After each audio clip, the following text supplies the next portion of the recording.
Assalamualaikum warahmatullahi wabarakatuh. Bismillahirrahmanirrahim.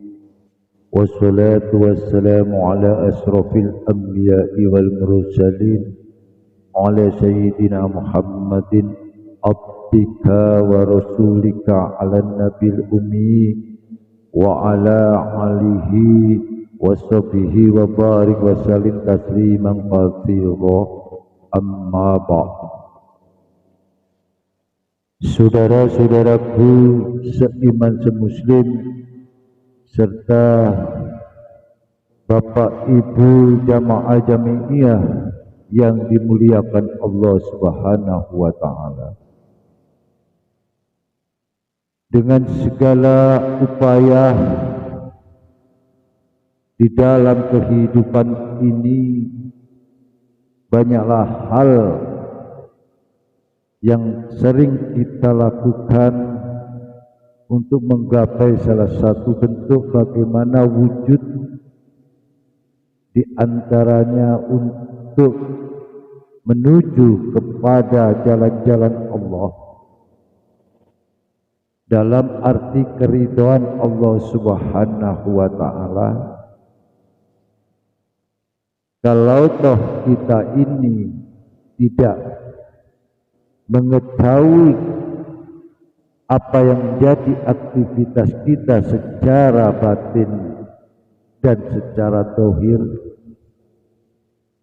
benar-benar mengikuti apa yang menjadi anjuran Allah Subhanahu wa taala atas perintahnya, juga mengikuti dari apa yang telah ditauladankan oleh Rasulullah Muhammad sallallahu alaihi wasallam. Bapak Ibu, saudara-saudaraku yang dirahmati Allah Subhanahu wa taala. Fenomena di dalam perjalanan hidup manusia, banyak gelombang-gelombang yang akan dihadapi. Mungkin dalam kinerjanya, salah satu punya cita-cita tujuan, kadangkala menuju kepada jalan yang baik, tapi kadangkala terputus di tengah jalan, bisa terjadi keburukan. Ini pertanda bahwa menunjukkan di dalam diri kita masing-masing, Bapak Ibu, perlulah itu ditingkatkan kualitas dan kuantitas iman.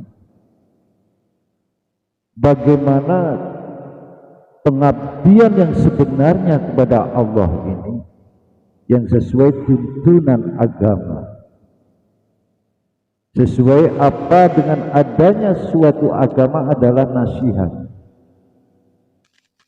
Juga seperti Al-Quran sebagai pedoman semua umat muslim, khusus juga bagi hamba-hamba Allah yang beriman, pasti mempercayai dengan segala apa isi kandungan Al-Quran itu. Yang mana Al-Quran itu benar-benar dengan hak yang diturunkan Allah Subhanahu wa taala kepada beliau Nabiullah Muhammad sallallahu alaihi wasallam. Benar di dalam Al-Quran itu pun tertera tidak ada suatu keraguan sedikit pun. Seandainya itu buatan manusia, pasti terjadi kekurangan. Akan tetapi karena ini hak mutlak adalah wahyu yang diberikan oleh Allah, maka sepatutlah kita sebagai hamba Allah harus berpedoman kepada Al-Quran. Karena dengan adanya Al-Quran itu menunjukkan diri kita untuk mengimani dan mendalami dalam isi kandungan Al-Quran, akhirnya menjadikan suatu petunjuk bagi kita. seperti diterterakan di dalam kalam Allah, dzalikal kitabula raiba fihi. Dan ini suatu tanda kebesaran Allah, bukti bahwa sejarah kalam Allah yang berbentuk wahyu dalam suatu susunan menjadi kitabullah, la raiba fihi, tidak ada suatu keraguan atau kebimbangan, karena itu benar mutlak dari Allah Subhanahu wa ta'ala, menjadikan suatu petunjuk bagi hamba-hamba Allah, menjadi huda lil muttaqin buat hamba-hamba Allah atau seseorang yang benar-benar iman atau takwa Allah. Inilah Bapak Ibu, maka di situ jelas bahwa kita kalau mengikuti dengan adanya berpedoman kepada kitab suci Al-Quran, nyatalah kita akan mendapatkan pengajaran-pengajaran yang sangat mulia. Juga dalam suatu mekanisme kehidupan kita, karena di dalam Al-Quran ada bagian bab keimanan, ada bab tata negara, ada bab bermasyarakat secara sosial, dan ada suatu nasihat juga di dalamnya, ataupun juga menjadi obat.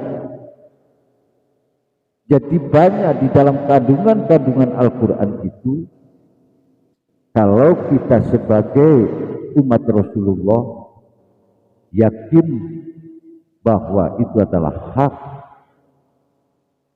disinilah Bapak Ibu akhirnya kita akan bisa sedikit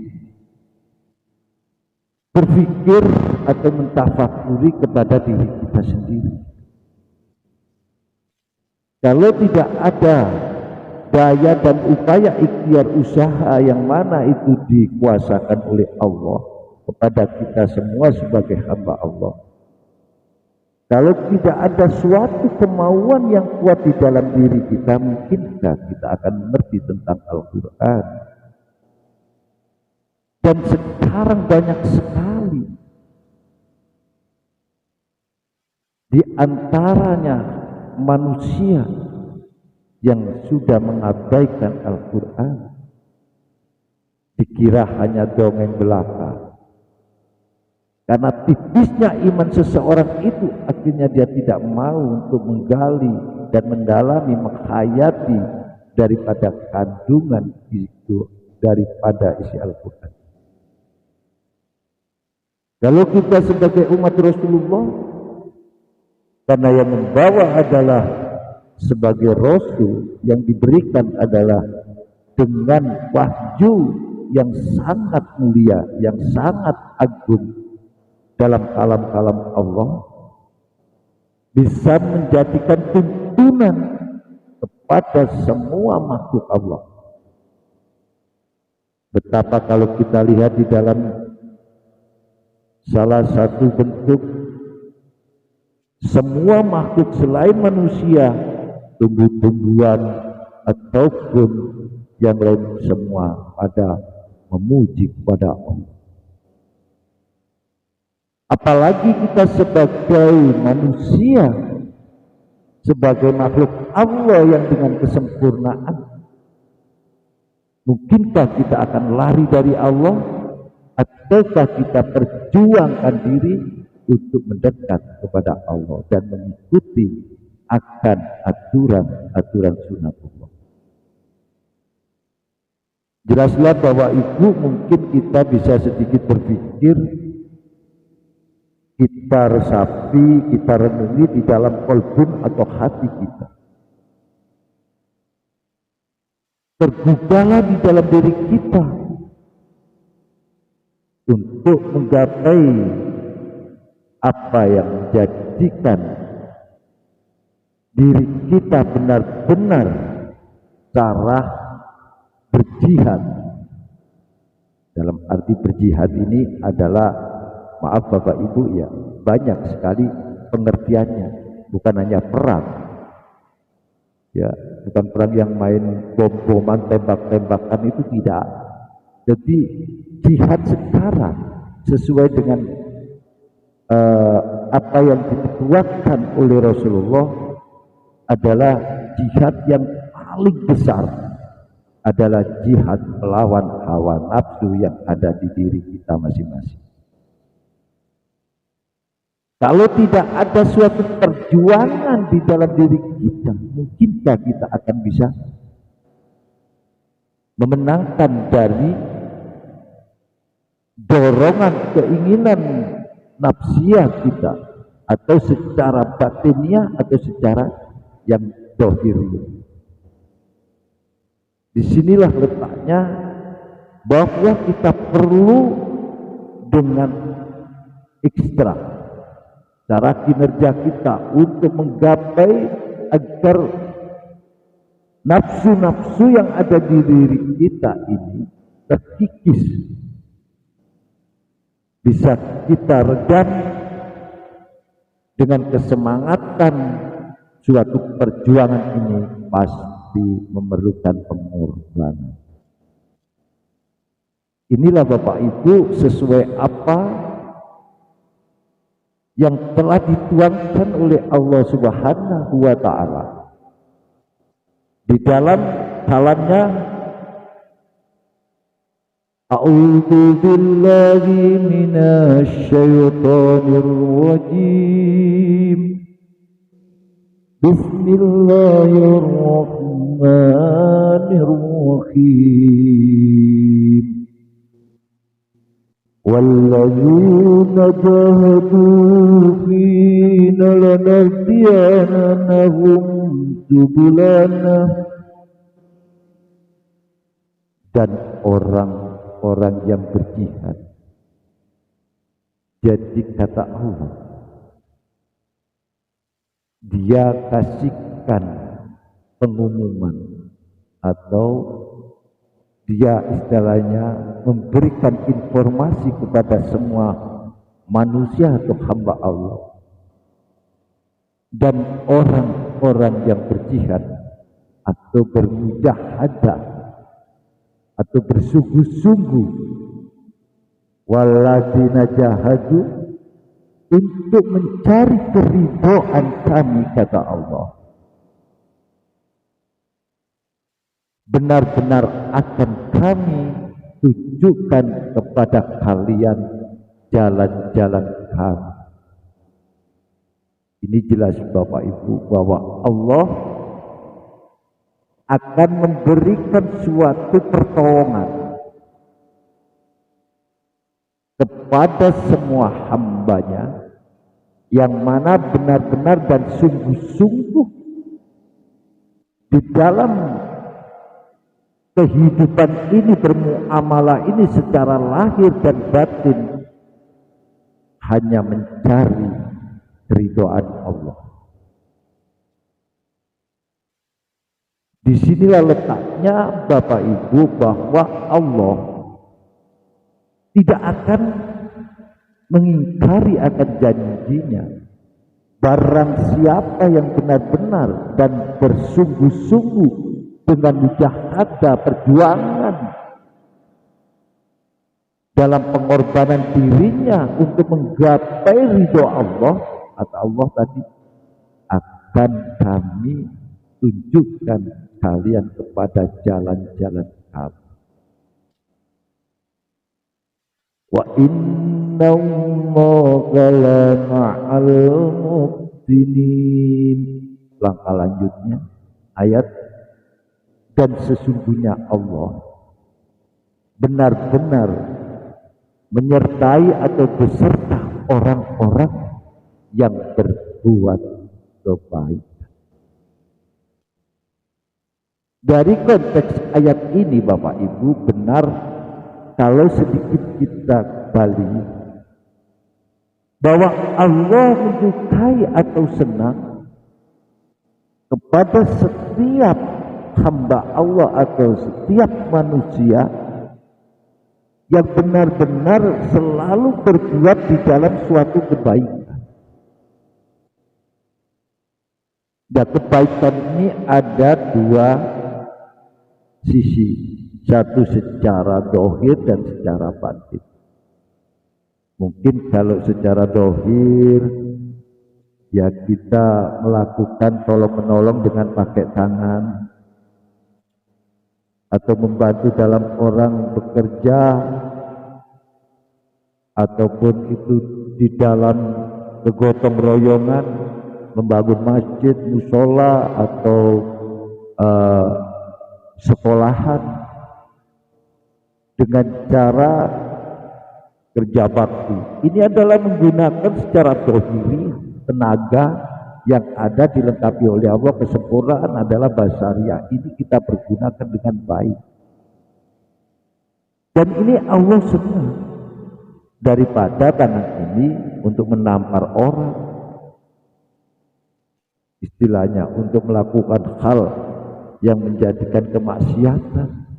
Ini Allah tidak suka, tidak ridho. Karena Allah menciptakan manusia dengan kesempurnaan ini agar manusia itu bersyukur, agar mengerti bahwa kita ini ciptaan Allah yang begitu dilengkapi dengan zahir dan batin ini untuk mewujudkan rasa syukur yang dalam kepada Allah Subhanahu wa Ta'ala. Ini secara dohirnya tadi seperti gotong royong atau kerja bakti. Mungkin di lingkungan bapak ibu, dia akan sering mungkin di hari minggu ada kegiatan apa itu, ada pengajian atau apa, atau itu dalam taraf bersih-bersih desa. Ini saling gotong royong di antara sesama. Ini menunjukkan persatuan dan kesatuan yang dilakukan dengan secara dohiri. Mungkin membenahi salah satu kursinya, ataupun mungkin membuat tempat-tempat yang berteduh, atau membuat pentasnya dan menata kursi-kursi untuk para undangan, dan kesemuanya ini saling gotong royong. Ini Allah suka, senang. Itu yang secara dohiriah. Terus yang secara batinnya kita dituntut untuk belajar ikhlas. Jadi nilainya di sini. Seperti kita berbelas kasih sesama, mungkin di saat kerja bakti kita mengeluarkan ya, atau itu untuk membangun masjid, kerja bakti benahi masjid atau musola atau surau ataupun jalan raya. Ini kita sedikit ada kelebihan diberikan oleh Allah rezeki, akhirnya timbul di dalam hati nurani ini, kita diberikan salah satu petunjuk untuk memberikan bantuan kepada saudara-saudara kita yang sama-sama bergotong royong bekerja. Ini menunjukkan sikap baiknya hati, dan ini Allah senang. Disinilah Bapak Ibu hikmahnya kita ini sebagai manusia yang pada hakikatnya untuk menerjemahkan apa yang menjadi tuntunan Allah Subhanahu wa Ta'ala sesuai risalah Rasulullah. Kalau kita benar-benar mengikuti ittiba kepada Rasulullah, pasti kita akan juga mendapatkan salah satu jalan-jalan yang penuh keridhaan Allah. Karena Nabiullah Muhammad Shallallahu Alaihi Wasallam diangkat derajatnya oleh Allah menjadi Rasul Allah. Ini bukti bahwa Allah memilih kepada siapapun, tidak peduli daripada orang manapun. Kalau Allah menghendaki siapa diangkat derajatnya, pasti dia diberikan akan petunjuknya. Yaitu dengan cara apa? Karena Kalau kita menengok lebih jauh dari kisah Rasulullah, dia mulai kecil, yang mungkin sering diceritakan di Tiba ya. Di Tiba itu kan berjanji itu banyak tuh cerita-ceritanya. Nah, itu salah satu Rasulullah adalah mulai kecil betapa dia kehidupannya seorang yang sudah ditinggalkan oleh orang tuanya. Dia walaupun mengikuti akan pamannya, tapi dia berbudi luhur, berjiwa yang teguh, berjiwa ikhlas kepada Rob, kepada Tuhannya. Jadi pertanda-pertanda seperti itulah yang wajib untuk kita ikuti, bukan malah sebaliknya kita menjauh, kita semakin jauh dari petunjuk-petunjuk para alim ulama. Ada kala malah banyak sekali yang tidak percaya. Udah zaman-zaman yang modern ini, kalau gak secara akal tidak masuk. Akal ini ciptaan Allah. Tidakkah Allah sudah berikan? Semampu apa ketinggian akal ini secara logisnya? Ini gak mampu mengukur kegaiban Allah. Sedangkan kita dicipta dari Allah. Ya Bapak Ibu, maaf ini ya, sedikit saya mengarahkan agar kita mengerti. Sedangkan yang gaib itu Allah, coba kalau ketemu di ayatnya ya, hanya Allah yang mengetahui. Dan terus kita manusia, mungkinkah kita akan paham? Kalau memang manusia itu paham akan gaib, coba tentukan akan takdir matinya, atau tentukan rezekinya, tentukan jodohnya. Ternyata kalau kita kaji betul tidak mampu. Makanya kalau kita hanya menggunakan sebagai akaliah ini, terbatas cuma ini, tidak bisa. Tidak bisa mencapai pada derajat yang tinggi. Apalagi kita mau mencoba menggali kegaiban, hanya kita disuruh mengimani di dalam kegaiban itu. Benar, sedangkan Rasulullah dia ketemu kepada Allah di dalam Isra Mi'rajnya, dari Sidratul Muntaha sampai ke Mustawa, baru Rasulullah bertemu. Sedangkan Nabi Musa alaihissalam, dia mencoba ingin mengetahui tentang Allah secara ghaibiyah, ternyata dia tersungkur pingsan. Disinilah Bapak Ibu cerita yang banyak kita gali di Al-Quran. Kita yakin. Jadi di dalam suatu perjuangan diri kita, hanya sedikit akal, hati, dan nafsu yang ada di diri kita ini, untuk satu persatunya ini kita ketahui.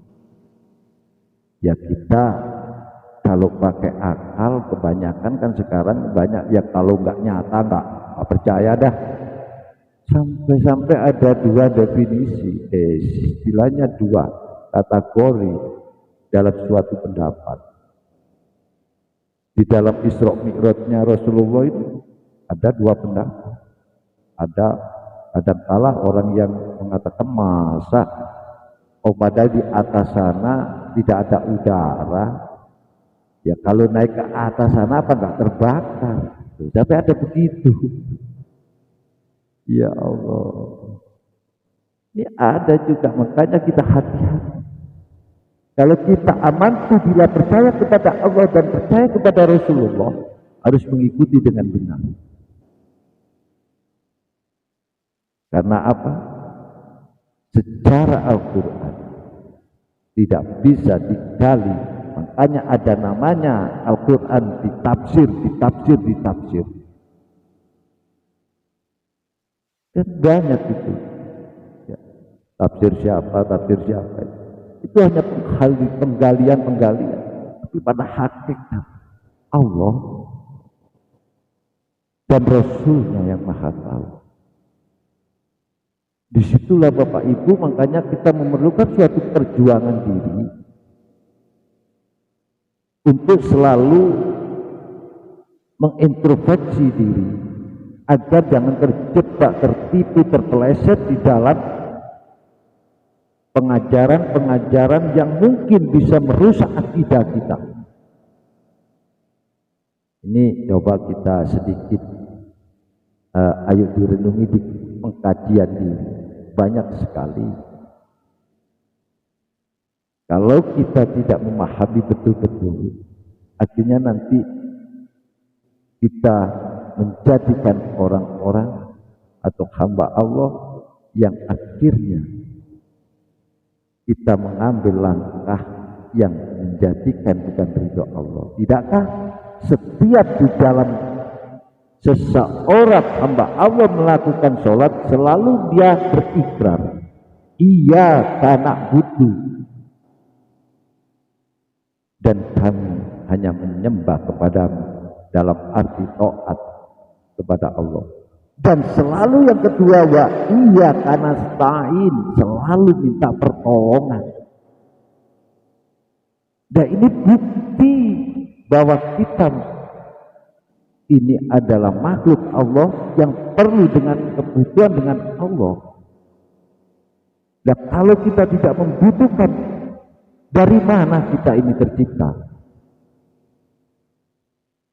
Sedangkan Nabi Adam alaihissalam adalah dari saripati bumi diciptakan. Tapi kalau kita sebagai Bani Adam ini lain.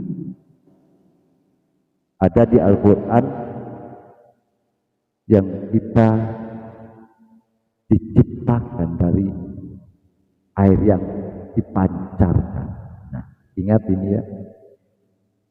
Ada seorang perempuan diciptakan dari tulang sulbi. Tapi kalau Nabi Adam alaihissalam adalah dari saripati bumi. Ya adalah, kita enggak bahas di situlah, nanti kalau saya bahas masalah itu nanti banyak tanya ini. Dah, itu hal yang lain aja. Kita kembali ke laptop. Kembali kepada pekajiannya saat ini ya Bapak Ibu. Jadi seseorang harus ada suatu mujahadah yang kuat, dalam artian harus penuh dengan suatu pengorbanan. Karena tadi jelas bahwa Allah senang kepada hamba-hambanya yang selalu berbuat dalam kebaikan. Disitulah apa contohnya? Kalau Allah benar senang kepada kebaikan, tadi yang banyak bageng sedikit banyak cerita kan, hal-hal yang kami contohkan dalam ketuanya Rasulullah pun telah disodorkan.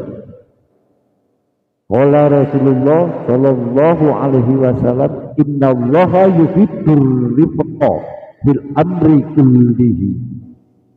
Sesungguhnya Allah itu menyukai lemah lembut dalam semua perkara. Nah, di sini berarti yang batin niat. Ya. Jadi cara kita seandai kata kita ini berinteraksi sesama manusia, bersosialisasi, ayo kita tanamkan ya di dalam kehidupan ini sikap lemah lembut dalam semua perkara. Contoh dah, kalau umpama kita ada suatu masalah dengan seseorang, ya kita harus bijak, gak usah bertengkar, pakai kepala dingin, kita muzakarah, bermusyawarah. Ini salah satu contoh kebaikan ya secara batinnya atau hati ini. Jadi manusia tetap manusia, Bapak ya. Jangan mencoba-coba mau menjadi Tuhan seperti Fir'aun ya di Al-Quran. Tidak akan sampai itu. Pun akhirnya mati itu Fir'aun ya. Kalau Rasul Allah adalah zat yang tidak bisa mati. Jadi kalau kita ciptaannya pasti ada perpisahan. Disinilah letaknya Bapak Ibu. Makanya setiap kita kuatkan mujahadah adalah suatu benar-benar bersungguh-sungguh. Dalam arti mujahadah ini bersungguh-sungguh. Bersungguh-sungguhnya diri kita untuk menuju kepada keridhaan Allah, yaitu dengan cara ada suatu pengorbanan diri kita. Tanpa ada suatu pengorbanan tidak bisa terwujud tergapai apa yang kita tuju. Disitulah Bapak Ibu, saudara-saudaraku seiman semuslim, mudah-mudahan dalam ngaji bareng-bareng bersama Bageng ini benar-benar ayo kita bisa bergabung. Ya, kalau mungkin yang sering melihat di channelnya, ya di situ ada Bageng pengasuh Padepokan Budaya Luhur, channelnya Khoiri aja, itu coba dibuka. Mungkin dari saudara-saudaraku atau di shortnya ya, itu coba dikasih salah satu untuk dilihat. Kalau memang ini untuk perjuangan di dalam syiar agama Allah menuju untuk kepada jalan keridhaan Allah, maka sebaik-baik manusia adalah saling menghargai dan saling menjunjung harkat dan martabat seseorang untuk perjuangan di dalam agama Allah. Demikian Bapak Ibu, ada kurang lebihnya Bageng sebagai manusia biasa banyak khilaf dan kesalahan.